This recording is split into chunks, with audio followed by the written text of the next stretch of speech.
जय हिंद दोस्तों, स्वागत है आपका आपके अपने परिवार में। मैं आदित्य रंजन आप सभी का स्वागत करता हूं।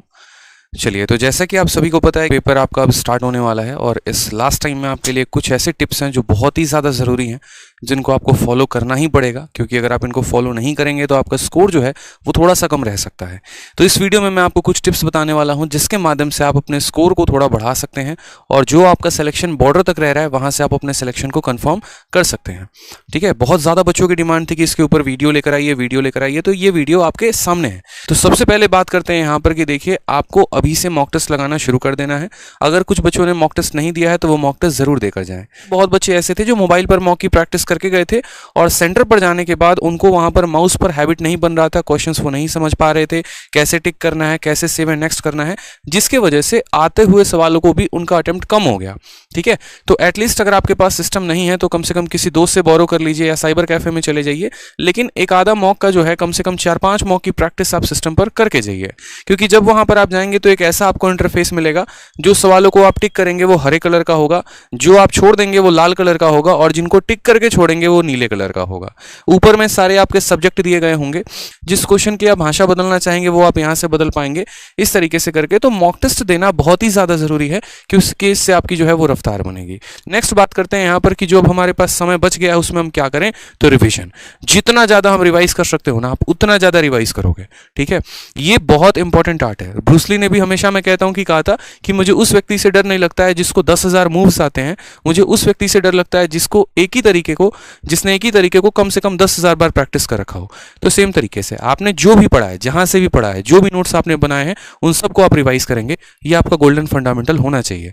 ठीक है, रिवीजन में करेंगे तो क्या क्या करेंगे, जैसे बात करते हैं मैथ्स में कई सारे यहाँ पर फॉर्मूले हैं, उन सभी फॉर्मूलों को आप जो है रिवाइज करके जाओगे, चाहे वो अरिथमेटिक के होंगे या वो एडवांस के होंगे। बहुत बार ऐसा होता है कि आपके क्वेश्चन में सीधा फॉर्मूला बेस्ड क्वेश्चन आते हैं, अगर आपको फॉर्मूला नहीं पता तो आप उनको मिस कर दोगे।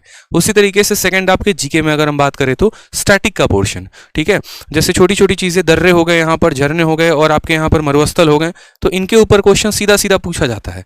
और अगर आपने इनको थोड़ा सा ध्यान नहीं रखा है, अगर आपने इनको रिवाइज नहीं किया है, तो फिर वहां पर भी आपकी गलती होने की संभावना ज्यादा होगी। करंट अफेयर के भी बहुत ऐसे पॉइंट होंगे जहां पर अक्सर आप कंफ्यूज कर जाते हैं। अगर मैं ये पूछूं युवा दिवस कब मनाया जाता है और 4 डेट दे दूं, तो आपको पता तो है कि जनवरी में मनाया जाता है या फरवरी में, जो भी है, लेकिन आप उसमें कंफ्यूज हो जाएंगे। तो इस बात का ध्यान रखिएगा। जो भी चीज आपने पढ़ी है, अब नया कुछ भी पढ़ने की जरूरत नहीं है, बस जो पढ़ा है उसी को बार बार रिवाइज करेंगे। थर्ड सबसे ज्यादा जो कंफ्यूजिंग होता है वो है आपका वोकैबुलरी। ठीक है, आपको ऐसा लगेगा कि यार इस ऑप्शन के चारों साइनो हैं या 2 ऑप्शन तो साइनो है ही हैं, लेकिन क्लैरिटी नहीं होने की वजह से आप तुक्के लगाएंगे। इसलिए आपने जितना पढ़ा है उसको रिवाइज करिए बहुत शानदार तरीके से। और फोर्थ है आपका नोट्स। ठीक है, जो भी आपने नोट्स बनाए हैं, रीजनिंग के नोट्स बनाए हैं, मैथ्स के नोट्स बनाए हैं, जो भी बनाया है, जैसे रीजनिंग में ही अगर हम बात करें, काउंटिंग फिगर आ गया या इसके अलावा और भी काफी चीजें आ गई, तो जितना भी आपने पढ़ा है उन सब का क्या करेंगे, रिवाइज करेंगे। क्योंकि पेपर में आपके नोट से ही क्वेश्चन आएगा, इस बात का ध्यान रखिए, उससे बाहर नहीं आने वाला है। बस वो चीज आपने रिवाइज नहीं की है तो आप उसको छोड़ सकते हैं या गलत कर सकते हैं। इसलिए पहले जो पढ़ा है उसको रिवाइज करो, वो ज्यादा फायदेमंद है। चलिए, और जो यहाँ पर इंपॉर्टेंट बात है वो यहाँ पर पीछे एक और फोटो जो मैंने लगा रखी है, वो देखिए, यहाँ पर तुक्के नहीं लगाने हैं। ये एक बड़ा कॉमन सा बात है। देखिए, आपके पेपर में नेगेटिव मार्किंग है, यानी आपका हर सवाल की वजह से 0.25 मार्क्स कटेगा। और कटेगा तो यहाँ पर जो कंपटीशन आप दे रहे हैं ना, उसमें यहाँ पर पॉइंट नंबर से भी बहुत ज्यादा लोग आसपास में रहते हैं। जैसे अगर मैं बात करूं, एक नंबर पे 200, 400 लोगों का डिफरेंस होता है। कई बार तो 2-2 हजार लोग जो है वो पीछे छूट जाते हैं एक एक नंबर से। तो आपका हर एक सवाल महत्वपूर्ण है। यहां पर आपको उसकी वैल्यू पता नहीं चलेगी, लेकिन जब फाइनल मेरिट लिस्ट बनेगा तो उसका पता चलेगा। तो बहुत बच्चे ऐसे होते हैं ना, जो सही जा रहे होते हैं, लेकिन जबरदस्ती की आदत होती है तुक्के लगाने की। तो तुक्के मत लगाना, क्योंकि तुक्के लगाते वक्त यहाँ पर जो है आपका एकदम बढ़िया वाला फोटो, इसे एकदम मन में एकदम खुश रहोगे, अब भाई मजा आ गया, एकदम सारे सवाल करके आए हैं। क्योंकि एक मोहतरमा का हम वीडियो देख रहे थे अभी कुछ दिन पहले, CHSL में 100 के 100 सवाल करके आई हैं। ठीक है, तो खुश तो होते हैं जब लगा के आते हैं, सेंटर से बाहर इससे एकदम चेहरा झलकता है, लेकिन जिस दिन आंसर की आती है ऐसा वाला भी चेहरा हो जाता है। इस बात का ध्यान रखना। ठीक है, तो पहले का रिजल्ट पे मत फोकस करो, बाद क्या होने वाला है उसको देखकर अभी सोच लो, तो तुक्के नहीं लगाने।